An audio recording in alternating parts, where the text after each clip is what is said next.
So, how's everyone being treated in this astrological event? Everyone handling their psychosis well?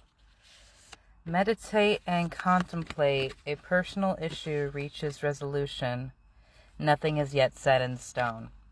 Yeah, so prosperity lies ahead.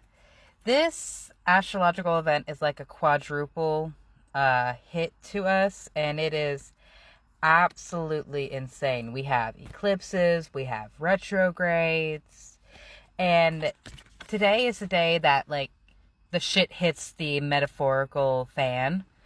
So I want you to take each thing that happens today in strides. Like, don't let the previous event have an effect on what's happening now. Take a breath between the things that trigger you and see what comes up, see what comes through, because there's a lot shifting right now. There's a lot changing collectively, personally, and as a global unit.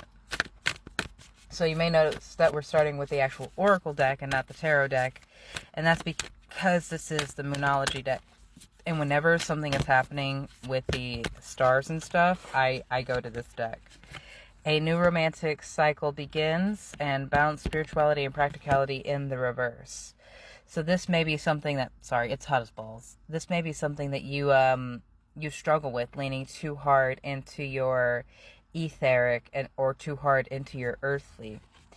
And there's two symbols of balancing here: Pisces with its elliptical nature, and Libra, a new moon and a full moon. You also have don't let your past hold you back, South Node. Now, the South Node is the part of your astrological chart that carries basically everything that you've experienced from your past lives. When you look at your breakdown, you look at your South Node, the planet that's associated with that. Remember that that is your past lives, and your North Node is basically your purpose for this life. So with the don't let your past hold you back, being right on top of a new start is coming, and the reminder that you and your loved ones are safe with the new moon in Cancer. This is a new moon that we're working with too.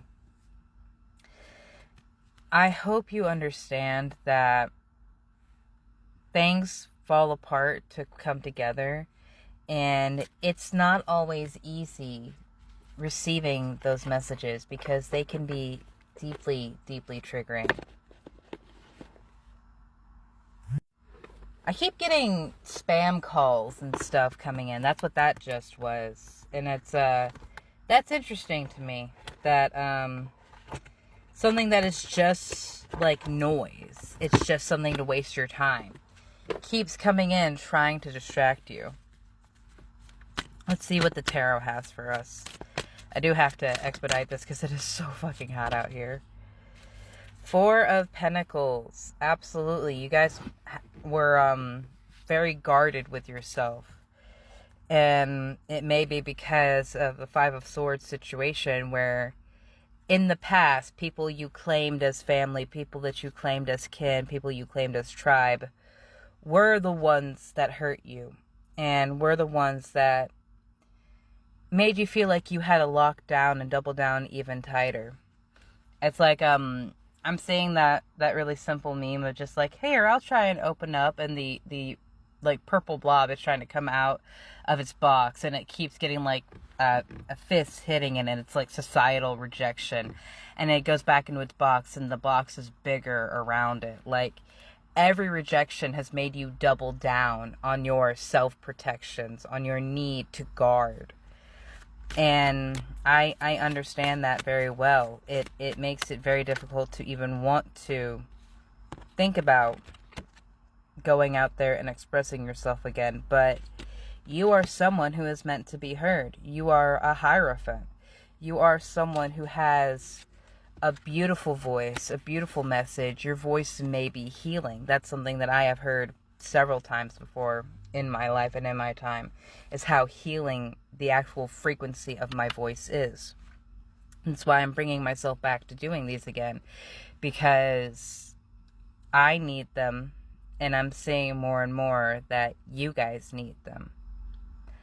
So this astrological event is going to be very triggering in a lot of different ways, bringing up pains that you may have not thought of in a long time, bringing up things that you may have forgotten or had never known in this lifetime. Maybe with that south node with the past holding you back, maybe there's something with a past life that does resonate because of something that was happening personally in the house today.